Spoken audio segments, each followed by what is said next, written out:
This is KNEB.TV Ag News from the Western Hearing Clinic Ag Desk.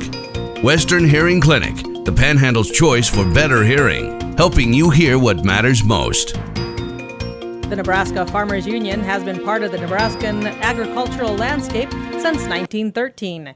NFU President John Hansen says the organization may have union in the title, but it is not what we consider a union today. Hansen says the cooperative organization began in 1902 in Texas, with producers having trouble getting quality ag supplies at fair prices. Our solution to farm economic problems was for farmers to take control over their own destiny through ag supply cooperatives and ag supply or ag grain and processing facilities, so that we had more direct economic control over the things we buy and the things we sell.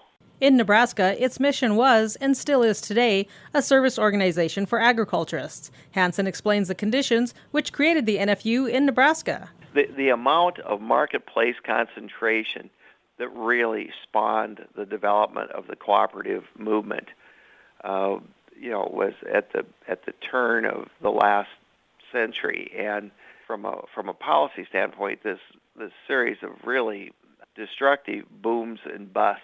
We would have a few good years, and then we'd just get clobbered. And the bad years were bad enough that folks just went broke. And the majority of the folks that homesteaded didn't make it. Gave them free land, and they still couldn't make it. You had one bad year, why that could wipe somebody out.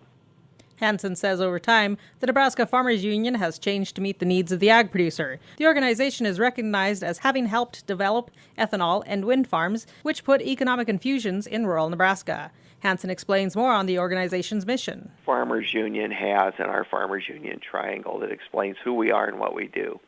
And at the base of the triangle is education. And on one side is legislation, and on the other side is cooperation.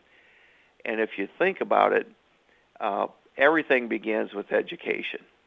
Whether you're going to do legislation or cooperative efforts, or you're going to solve any problems that we need to do to help provide for our economic well-being or our quality of life, which is our mission. Our mission is protect and enhance the economic well-being and the quality of life of family farmers, ranchers, and our rural community. Hansen says the Nebraska Farmers Union has many active county and district organizations and is active in shaping farm and rural policy in both Lincoln and Washington. With KNEB Ag News, I'm Chabela Guzman, and 150 Years of Nebraska Agriculture is sponsored by Kelly Bean, proud to be a tri-state region tradition for 90 years.